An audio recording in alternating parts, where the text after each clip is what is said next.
नमस्कार, एकाक्षी MPSC मध्ये आपल्या सगळ्यांचं स्वागत आहे। आपण राज्य व्यवस्था सरळ सेवेचे जे टॉपिक बघत आहोत त्यामध्ये आपण राज्य घटना बघत आहोत। 8वी ते 12वी शालेय हा आपला टॉपिक चालू आहे। त्याच्यातला आज आपला तिसरा पार्ट आहे। पण आजचं लेक्चर सुरू करण्यापूर्वी काही कमेंट्स दाखवायचे आहेत। बघा, जे मी महत्त्वाच्या क्रांती याच्यावर जे लेक्चर बनवलं होतं त्याच्यावर एका सरांनी त्यांच्या काही ट्रिक्स सांगितल्या होत्या। तर ट्रिक्स छानच आहे त्यांच्या। तर नक्कीच हे सांगण्याचा उद्देश असा की एक तर ज्याचं डोकं असतं ते लावलेलं, ज्याचं कौशल्य असतं त्या व्यक्तीचा म्हणजे ती व्यक्ती पुढे आली पाहिजे, तिचं क्रेडिट तिला दिल्या गेलं पाहिजे आणि अशा लोकांना नोटीस करायला पण पाहिजे। हे एक त्याच्या मागचं कारण आहे। आणि दुसरी गोष्ट, जर कोणी अशा खाली वेगळ्या ट्रिक्स दिलेल्या असतील तर त्याच्याने तुमचा पण फायदा झाला पाहिजे। समजा माझी ट्रिक तुम्हाला एखाद्या गोष्टीत अवघड वाटत असेल, ही सोपी वाटत असेल, तर तुम्ही ही ट्रिक फॉलो नक्कीच करा। म्हणजे असं नाही की मी सांगितलं तर तेच, पण मग तुमच्या ह्या ट्रिक्सचा फायदा नक्कीच दुसऱ्यांना पण होऊ शकतो। ठीक आहे। फॉर एक्झाम्पल त्यांनी सेरिकल्चरचं दिलेलं आहे। सेरिकल्चर म्हणजे काय? रेशीम उत्पादन। ट्रिक त्यांनी काय दिलंय? रेशमाच्या डोक्याचं क्लचर सरकलं। आता इथे कल्चर झालंय पण क्लचर म्हणायचं असेल सरांना। रेशमाच्या वरून रेशीम उत्पादन आणि क्लचर वरून सेरिकल्चर। आता क्लचर म्हणजे माहिती ना, हे क्लचर असतं जे मुली डोक्याला लावतात ना, हे असतं क्लचर। हां, तर मग रेशमाच्या डोक्याचं क्लचर सरकलं, याची ही ट्रिक आहे। त्याच्यानंतर अजून एक तुम्हाला कमेंट दाखवायची होती, तर यापूर्वीचाच तो व्हिडिओ होता। तर बघा, हा तो व्हिडिओ आहे ज्याच्यात सरांनी कोणत्या राज्यात विधान परिषद आहे हे मी तुम्हाला विचारलं होतं, कमेंट करा। त्यांनी नक्कीच छानपैकी उत्तर दिलेलं आहे। वरून मी सरांना हे पण म्हटलं, आधीचा व्हिडिओ तुम्ही बघितला नाहीये का? कारण मला त्या सरांकडून नक्कीच अपेक्षित होतं की त्यांनी उत्तर द्यावं। आता ह्याच सरांकडून उत्तर अपेक्षित का असावं मला? कारण काही विद्यार्थी मग जे असतात ते लक्षात राहून जातात। हां, जे जास्त सहभाग घेत असतात, जे जास्त उत्तरं देतात, इवन जे जास्त शंका विचारतात, जे थोडे बोलते होतात, अशाने काय होतं, ते विद्यार्थी शिक्षकांच्या लक्षात आपोआप राहायला जातं। कारण ते मुद्दामून कोणी करत नसतं, ते नॅचरल असतं। ठीक आहे। आता जसं हे सर नेहमीच बोलत असतात, तर मग त्यांच्याकडून अपेक्षित असतं की शिक्षकांना की तुम्ही या गोष्टीचं उत्तर द्यावं। इव्हन माझ्या बाबतीत पण ह्या गोष्टी झालेल्या आहेत, जेव्हा मी ह्या फेजमधून गेलेली आहे की मी एक तर फ्रंट बेंचवरच बसायची, त्यात माझी उत्तरं खूप जास्त असायचे। तर मग त्यामुळे शिक्षक लोक लक्षात ठेवतात की असे स्टुडंट आहेत आणि मग त्यांना अपेक्षित पण असतात उत्तरं। फॉर एक्झाम्पल, माझ्या ऑफलाईन बॅचला पण जी एक स्टुडंट आहे, एक मुलगी आहे, फ्रंट बेंचवरच बसते, तिने इतके उत्तरं देते, ती माझा एक शब्द खाली पडू देत नाही। अर्थात मग तिचं कौतुकच करायला पाहिजे। हां, बरं, एक गोष्ट असते, उत्तर देताना आपल्या उत्तर देण्यामध्ये पण हंबलनेस पाहिजे, कोणताही ॲरोगन्स नाही पाहिजे, कोणताही आत्माभिमान नाही पाहिजे, की अभिमान पण नाही पाहिजे की बा एवढ्या सगळ्यांमध्ये मलाच येतं आहे असं। ठीक आहे। मग जर शिक्षकांच्या नजरेत हे विद्यार्थी येतात, मग बाकीचे नाही राहत का? नाही, तर अजिबात असं काहीच नसतं। कारण आता मी तुम्हाला सांगते, ऑफलाईनसाठी मी तर इतकी त्यांना रुळवण्याचा प्रयत्न करते की माझ्याशी त्यांनी बोलावं। मी त्यांना अक्षरशः हे सांगते की तुम्ही माझ्याशी बोला, मला प्रश्न विचारा, की जेणेकरून मग म्हणजे मी आहेच याच्यासाठी। म्हणजे तुम्हाला जर काहीच येत नसेल ना, तर मी आहेच याच्यासाठी की तुम्हाला ह्या सगळ्या गोष्टी नीट समजाव्या। फॉर एक्झाम्पल, मी आत्ता त्यांचं लेक्चर घेताना पहिल्यांदा सांगितलं की मी पहिले प्रश्न विचारले, मी त्यांना मी नीट सांगितलं, म्हटलं हे बघा, तुम्ही उत्तर नाही दिले तरी काही फरक पडत नाही, पण मला हे समजेल की तुम्ही कोणत्या लेवलला जाऊन तुमचा अभ्यास आहे। जर ती लेवल नसेल तर मला एकदम रूट लेवलला जाऊन तुम्हाला बऱ्याच गोष्टी सांगायला।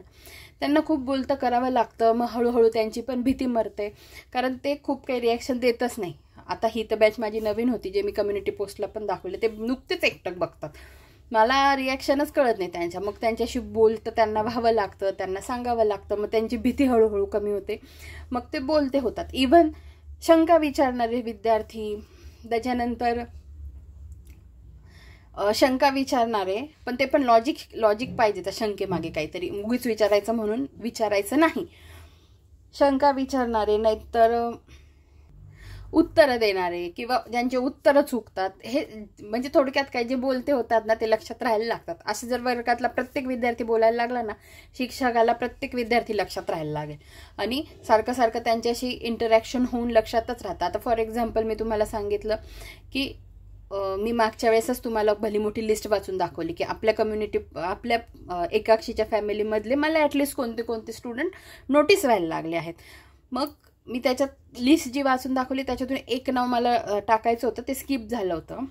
तर ते शुभम शिंदे सर आहेत. तर ते पण खूप वेळा कमेंट करत असतात, आपले एकाक्षी फॅमिलीतलेच ते मेंबर आहेत. बरं, मग मी यांची नावं घेतले तर मग बाकीचे जे काही कमेंटच करत नाही, तर मग त्यांचं काहीच नाही का? तर अजिबात नाही. त्यांचंही तेवढंच योगदान आहे. तुम्ही लोक मला लाईक्स करतात, एवढे माझे सबस्क्राईब करतात, तर नक्कीच सगळ्यांचं योगदान आहे. तुम्ही मला ॲप्रिशिएट करतात, ठीक आहे, तुम्ही सबस्क्राईब करता, पण जरी तुम्ही बोलत नसाल पण तुम्ही व्ह्यूज देतात, तुम्ही माझे व्हिडिओज बघतात, तर त्या सगळ्यांसाठी जे बोलतात, माझ्याशी बोलतं होतात, एवढंच होतं की ते लोक बोलतात, ते माझ्या लक्षात राहतात. त्यात जे वारंवार बोलतात ते जास्त नोटीस होतात. मला इव्हन एवढंही माहिती व्हायला लागले की कोणाला कोणत्या टाईपचा प्रॉब्लेम असतो, कोण कसं बोलतं, कोणत्या टाईपचे विद्यार्थी आहेत, या गोष्टी मला लक्षात राहायला लागल्या आहेत. आणि जे नाही बोलत, अर्थात तुम्ही मला कधी भविष्यात भेटले तर जेवढं प्रेम माझ्या ह्या विद्यार्थ्यांसाठी आहे, तेवढेच जे माझे अबोल विद्यार्थी आहेत तेवढंच प्रेम माझं तुमच्यावरही आहे. त्यामुळे फक्त कधी हे वाटून घेऊ नका की काहींना मी दाखवते, कमेंट्स दाखवते. माझा एक उद्देश असतो, प्रत्येक विद्यार्थ्याला प्रोत्साहन मिळावं. कारण जर आपल्याला कोणी खरंच, आपले शिक्षक जेव्हा आपल्याला ॲप्रिशिएट करतात ना, त्याच्यासारखा आनंद दुसरा नसतो. म्हणजे मी ह्या फेजमधून गेलेली आहे. मी ह्या फेजमधून पण गेलेली आहे की शिक्षकांनी मला ॲप्रिशिएट केलेलं आहे. माझ्या वर्तणुकीतून, माझ्या अभ्यासातून, माझ्या गुणवत्तेवरून, आणि याही फेजमध्ये गेली आहे की शिक्षकांनी द्वेषसुद्धा केलेला आहे. इथपर्यंत गोष्टी घडलेल्या आहेत की मला सांगण्यात आलेलं आहे की मॅडम तुम्ही फ्रंट साईडला येऊन बसतात, आम्हाला थोडंसं लूज कॉन्फिडन्स फील होतो, आम्हाला थोडंसं घाबरल्यासारखं होतं. ह्या गोष्टी पण माझ्या आयुष्यात झालेल्या आहेत. तर मग म्हणून मी तुम्हाला सांगते की शिक्षक पण किती उदार मनाचा आहे, किती चांगल्या मनाचा आहे, ह्या गोष्टी पण फार मॅटर करतात. आता फॉर एक्झाम्पल मी तुम्हाला सांगितलं, आता तुम्ही लोक बोलतात तर मला खरंच खूप छान वाटतं. काही जण एक्स्ट्रा इन्फॉर्मेशन देतात, मला फार छान वाटतं. एकदा त्या डॉक्टर अश्नी मॅडम आहेत, त्यांनी पण आन्सर केलं होतं, मला फार छान वाटलं. वर्गात ती मुलगी उत्तरं देते, मला तिचं कौतुक वाटतं. मग याच्यातून काय होतं, आपल्याला आपली पारख व्हायला लागते की आपण कोणत्या टाईपचे लोक आहोत, कोणत्या टाईपची मी व्यक्ती आहे. मी जळकुटी व्यक्ती आहे की मी उदारमतवादी आहे, का मला आवडतं विद्यार्थ्यांनी पास झालेलं, विद्यार्थ्यांचं कल्याण झालेलं, का मला असं वाटतं की नाही आपल्या शिकवण्याने हे पुढे जातील. ह्या टाईप मी इतकं का बोलते माहिती आहे, मी ह्या सगळ्या फेजमधून गेलेली आहे. इवन माझी बहीण पण गेलेली आहे. मी तुम्हाला जे सांगते ना, काही गोष्टी मला तुमच्याशी सांगायच्या आहेत, काही गोष्टी शेअर करायच्या आहेत. तर मग जेव्हा अशाच गोष्टी मला शेअर करायच्या असतात वेगवेगळ्या टाईपच्या, मग हे जेव्हा गोष्टी घडतात, फॉर एक्झाम्पल ती मुलगी वर्गात खूप उत्तरं देते, एक पण प्रश्न ती खाली पडू देत नाही, आणि तिच्या वागण्यात पण नम्रता आहे. कुठेही ती ॲरोगंट नाही आहे, कुठेही ती भास मारत नाही, हे मला येतं. एकदम राहणीमान तिचं साधं, वागण्या बोलण्यातून साधी, आणि उत्तरं देते. मग अशा का कोणाचा द्वेष करायचा? मी ह्या फेजमधून गेलेली आहे. मग याच्यातून मला माझी पारख होते. म्हणजे मी म्हणते ना, तुमचं मन निर्मळ ठेवा, इतकं निर्मळ की भगवंतासमोर उभे राहिले की तुम्हाला त्याच्या नजरेत नजर घालून उभं राहण्याची ताकद राहिली पाहिजे. का? कारण तुमची पारख तुम्हाला होत असते, तुम्हाला आतून माहिती असतं तुम्ही खरंच मनाने कसे आहात, तुम्ही मनाने कपटी आहात की तुम्ही मनाने निर्मळ आहात. तर याच्यातून स्वतःची पारख करायची असते. जशी मी तुम्हाला सांगितलं की ती मुलगी, म्हणजे मी जेव्हा शिक्षकांच्या भूमिकेत उभं राहायला लागले तेव्हा स्टुडंटकडे माझा बघण्याचा दृष्टिकोन काय आहे. हुशार स्टुडंट म्हणजे जे खूपच उत्तरं देतात, ब्रिलियंट असतात, देतात. मग मी त्यांच्याकडे पण मला कसे स्टुडंट हवे आहेत, ज्यांचे पाय जमिनीवर आहेत, जे हवेत उडतात ते स्टुडंट मला आवडत नाही अजिबात. मी पण त्या स्टुडंटपैकी कधी नव्हते आणि कधी नसणार आहे भविष्यात पण.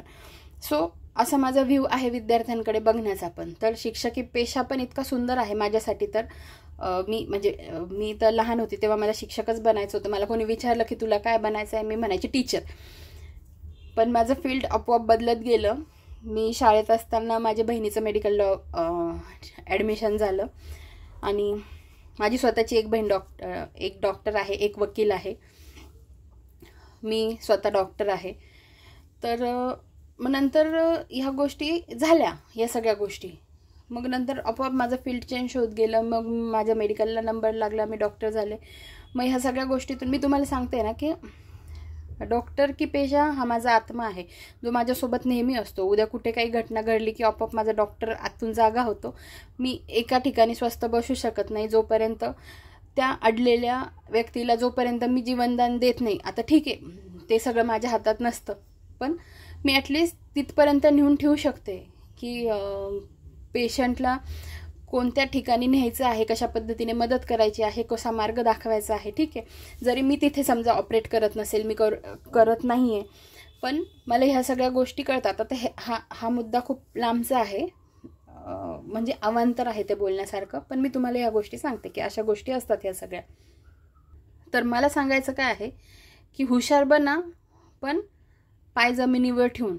कोणत्याही गोष्टीचा गर्व कधीच करू नका. मी आधीच सांगितलंय, दिसण्याचा, रूपाचा, श्रीमंतीचा, जातीचा, कसल्याच गोष्टीचा गर्व करू नका. बुद्धिमत्तेचा वगैरे, तुमच्या पोस्टचा कसलाच गर्व करू नका. जमिनीवर पाय ठेवा, तेव्हा तुम्ही समोरच्याच्या मनात घर करता. जर तुम्ही हवेत उडत राहिले तर माझ्या दृष्टीने तर एखादा विद्यार्थी कितीही हुशार असेल, पण त्याच्या वागण्यात अभिमान असेल की मी सगळ्यांपेक्षा ग्रेट आहे, त्याला ते शो ऑफ करायचं असेल, तर त्या विद्यार्थ्याचं माझ्या मनात स्थान नसेल. मला आधी त्याला हे शिकवावं लागेल की बाबा तू पाय जमिनीवर ठेव आणि सगळ्यांना समान पातळीवर बघण्याचा प्रयत्न कर. तर माझ्यासाठी याला काहीच येत नाही त्याच्यावरही माझं तितकंच प्रेम आहे. जो खूप हुशार आहे त्याच्यावरही माझं तितकंच प्रेम आहे. माझ्यासाठी सगळे माझे विद्यार्थी समान पातळीवर आहे.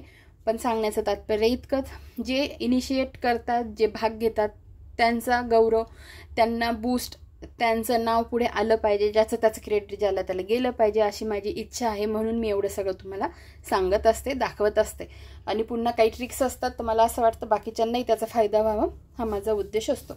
तर बघा बरं, मी तुम्हाला हे एक सांगितलं का की तर मला आठवत नाही आहे, पण मागे मी ज्या काही स्टुडंटचे नावं वाचून दाखवले होते त्याच्यात शुभम शिंदे सरांचं नाव माझ्याकडून स्किप झालं होतं. खूप नावं मला सर्च करावे लागले होते, तर त्या सरांचं एक नाव स्किप झालं होतं की ज्यांना मी ओळखायला लागली आहे आपल्या एकाक्षी परिवारामध्ये. ठीक आहे, तर ते एक सरांचं नाव ॲड करायचं राहिलं होतं. आणि बाकीचे तर सगळे जेवढे माझे सबस्क्रायबर आहे माझ्यासाठी सगळे सारखेच आहेत. बघा, आता आपण आजच्या व्हिडिओला सुरुवात करू. दक्षिण आशियाई राष्ट्रांमध्ये स्थापन करण्यात आलेली डॅश डॅश, तर काय सार्क ही संघटना. बघा, दक्षिण आशियाई राष्ट्रांमध्ये स्थापन करण्यात आली काय, तर सार्क संघटना. सार्क बघा तुम्हाला मी दाखवते सार्क कसं लिहितात. SAARC, SAARC. South Asian Association for Regional Cooperation. ठीक आहे, South Asian Association for Regional Cooperation असं तिचं फुल फॉर्म आहे. तर मग आपल्याला सार्क संघटनेविषयी माहिती पाहिजे, कारण ती काय त्याच्यात भारत पण इन्क्लूड आहे ना, त्यामुळे सार्क विषयी आपल्याला माहिती पाहिजे. तर बघा, सार्कची थोडक्यात माहिती बघू आपण, 1-2 मिनिट फक्त.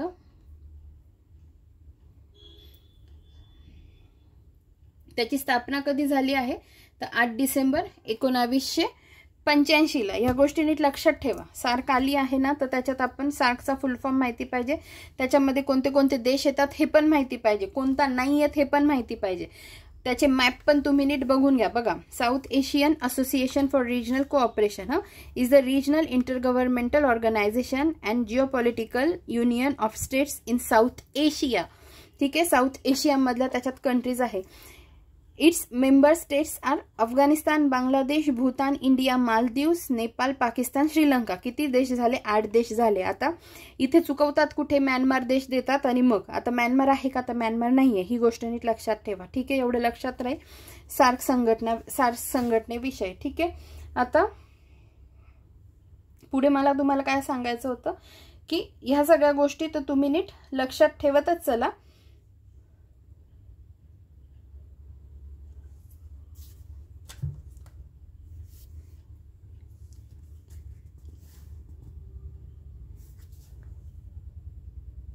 पण सोबत ते देश पण तुम्ही नीट लक्षात ठेवा. ठीक आहे, बघा पुढचा प्रश्न आहे. 1991 नंतर भारताने डॅश डॅश धोरण स्वीकारले, तर कोणते मुक्त आर्थिक व्यवस्थेचे धोरण स्वीकारले. पुढे बघा, भारताचे डॅश डॅश हे सर्व संरक्षण दलांचे सरसेनापती असतात, तर कोण? राष्ट्रपती. भारताच्या सागरी किनाऱ्याच्या रक्षणाची जबाबदारी डॅश डॅशची असते, तर तटरक्षक दलावर असते. विद्यार्थ्यांमध्ये शिस्त व लष्करी शिक्षणाची आवड निर्माण करण्यासाठी डॅश डॅशची स्थापना करण्यात आली, तर NCCची स्थापना करण्यात आली. जर आता NCCचा इथे उल्लेख येतोय तर आपलं काम काय आहे, NCC विषयी माहिती बघून घ्यायची. तर बघा NCC काय आहे, the national cadet corps is the youth wing of Indian arm force with its headquarter in new Delhi. ठीक आहे. It is open to school and college student on voluntary basis as a tri-service organization comprising the army, the navy and air force. ठीक है. Cadets are given basic military training in small arms and drill. Officers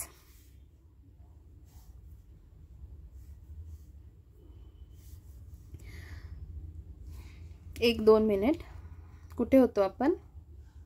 Officers and cadets have no liability for active military service on service once they complete their course.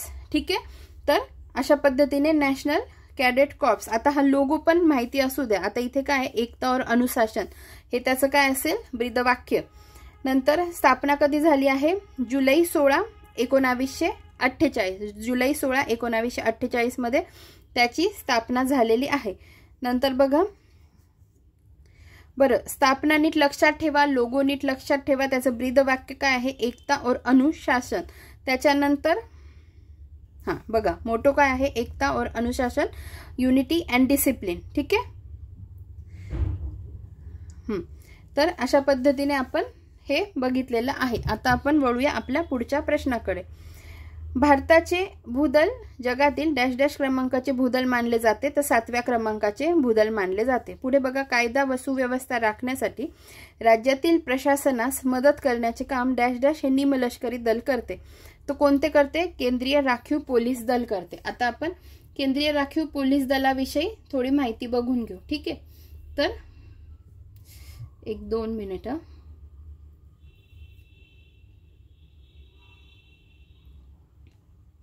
तर CRPF, CRPF म्हणजे काय, केंद्रीय राखीव police दल, central reserve police force. तर त्याच्याविषयी आपल्याला माहिती पाहिजे. बघा, the central reserve police force is a central arm police force in India under the ministry of home affairs. The CRPF assists states and union territories in maintaining law and order and internal security. It is composed of the Central Reserve Police Force Regular and Central Reserve Police Force Auxiliary. ठीक आहे. त्याचा symbol लक्षात ठेवा. त्याच्यानंतर motor लक्षात ठेवा, सेवा और निष्ठा. मोटो विचारले जातात, सिम्बॉल पण माहिती असू द्या. सेवा और निष्ठा आणि स्थापना कधी झाली आहे, दोन्ही लक्षात ठेवा. इथे काय लिहिलंय बघा, 27 जुलै 1939 as a crown representative police, आणि 28 डिसेंबर 1949 रोजी काय, as a central reserve police force म्हणून 1949ला सेंट्रल रिझर्व्ह पोलीस फोर्स म्हणून स्थापना झालेली आहे. ठीक आहे. आणि कोणाच्या अंडर येते, तर मिनिस्ट्री ऑफ होम अफेअर्सच्या अंडर येते. ही पण गोष्ट एक तुम्ही नीट लक्षात ठेवा. ठीक आहे. हेडक्वार्टर बघा न्यू दिल्लीला आहे. तर अशा पद्धतीने ह्या गोष्टी तुमच्या पण लक्षात राहिल्या पाहिजे. बघा पुढे, मानवी सुरक्षेला असणारे सर्वात मोठे आव्हान डॅश डॅश हे आहे, तर दहशतवाद. आशिया खंडात डॅश डॅश हे देश महत्त्वाचे आहेत, तर कोणते, भारत व चीन. भारताच्या तिन्ही संरक्षण दलांमध्ये समन्वय राखण्यासाठी 2019 मध्ये डॅश डॅश हे पद निर्माण केले गेले, तर कोणते, चीफ ऑफ डिफेन्स स्टाफ. ठीक आहे. मग पहिले CDS कोण होते, तर जनरल बिपिन रावत होते. आणि मग आत्ताचे सध्याचे कोण आहेत, तर अनिल चौहान आहेत. तर ह्या गोष्टी पण तुम्हाला तोंडपाठ पाहिजे. मी तुम्हाला बघा आता मध्ये एक व्हिडिओ बनवला होता. मी तुम्हाला म्हटलं की ह्या सगळ्या गोष्टी सर्च करून मला दाखवायला वेळच मिळत नाहीये, म्हणून व्हिडिओ पण डिले नको व्हायला, म्हणून काही गोष्टी माझ्या राहिल्या. तर हेच असतं ते की मला ह्या पद्धतीने सर्च करायचं असतं आणि तुम्हाला परिपूर्ण द्यायचं असतं. मी तुम्हाला हे पण म्हटलं की मला शिकवण्यात कॉम्प्रोमाइज करायला आवडत नाही. जेव्हा मी नीट शिकवते तेव्हा मला मेंटल पीस मिळतो. तर मेंटल पीस ह्या पद्धतीने मिळतो जर मी तुम्हाला बाकीच्या गोष्टी पण सांगत असेल तर. बघा, चीफ ऑफ डिफेन्स स्टाफ, तर कधीपासून आपण त्याची स्थापना बघू. हे बघा, हे आहे सध्याचे कोण, सेकंड CDS कोण आहेत, जनरल अनिल चौहान. पहिले कोण होते, जनरल बिपिन रावत. आता बघा, स्थापना फॉर्मेशन 1 जानेवारी 2020. फर्स्ट होल्डर कोण, जनरल बिपिन रावत. तर ह्या गोष्टी अशा तुम्ही बघणं महत्त्वाचं असतं. पुढे बघा, कोणते संयुक्त राष्ट्रांच्या सुरक्षा परिषदेचे कायमस्वरूपी सभासद नाही? कोणते संयुक्त राष्ट्रांच्या सुरक्षा परिषदेचे कायमस्वरूपी सभासद नाही? तर जर्मनी नाहीये. तर मग तुम्हाला हे माहिती पाहिजे तर कोण आहे. तर कोण आहे? तर जे 5 मेंबर आहेत ते मी तुम्हाला सांगते की ते कशा पद्धतीने लक्षात ठेवायचे. तर त्याच्यावरची ट्रिक काय आहे बघा, इथे लिहिते मी, फ्रेका. फ्रेका लक्षात ठेवा फक्त. फ्रान्स, रशिया, युनायटेड किंगडम ऐवजी इथे लक्षात ठेवा इंग्लंड, चायना आणि अमेरिका. राहील लक्षात? France, Russia, England, China, America. आणि त्यांचे ऑफिशियल लँग्वेज कोणतं आहे त्याच्यासाठी ट्रिक बघा काय आहे. FRE मध्ये फक्त S टाकायचा. फ्रेस्का लक्षात ठेवा, फ्रेस्का. बघा लँग्वेजेस कोणत्या? French, Russian, English, Spanish, Chinese आणि अरेबिक. या पद्धतीने या सगळ्या गोष्टी लक्षात ठेवा. बघा पुन्हा दाखवते वाटल्यास. The UN has 6 official languages: Arabic, Chinese, English, French, Russian and Spanish. ठीक आहे. पुढे बघा, भारतात बालकुपोषण समस्येवर उपाययोजना करण्यासाठी विविध कार्यशाळा आयोजित करणारी आंतरराष्ट्रीय संस्था कोणती? युनिसेफ. तर युनिसेफ, आपल्याला युनिसेफ आणि युनेस्को या दोघांमध्ये कृपया कन्फ्युजन करून घेत जाऊ नका. दोन्ही पण ऑर्गनायझेशन्स तुम्हाला दाखवते. युनिसेफ म्हटलं जी लहान मुलांसाठी काम करणारी संस्था आहे. ठीक आहे. 1-2 मिनिट अपलोड होत आहे. तर बघा आता युनेस्को अपलोड झाली माझ्याकडून. युनेस्को बघून घ्या. आपल्याला प्रश्न काय विचारला आहे? युनिसेफ विषयी विचारला आहे. तर मग युनिसेफ आपण बघूया, पण आता युनेस्को बघतोय आपण, जी कल्चरलशी रिलेटेड आहे. बघा, द युनेस्को. युनेस्को म्हणजे काय? The United nations education, scientific and cultural organisation. जिचं हेडक्वार्टर कुठे आहे? तर पॅरिस, फ्रान्स येथे आहे. बघा इथे हेडक्वार्टर आहे. स्थापना कधी झालेली आहे? लोगो बघून घ्या, लोगो बघून घ्या. नंतर हे बघा 16 नोव्हेंबर 1945ला त्याची स्थापना झालेली आहे. हेडक्वार्टर लक्षात ठेवा. आणि मी तुम्हाला सांगितलं काय की युनिसेफ आणि युनेस्को यांना या दोघांमध्ये कन्फ्युजन करून घ्यायचं नाही. आता आपण युनिसेफ बघूया. ठीक आहे. 1-2 मिनिट.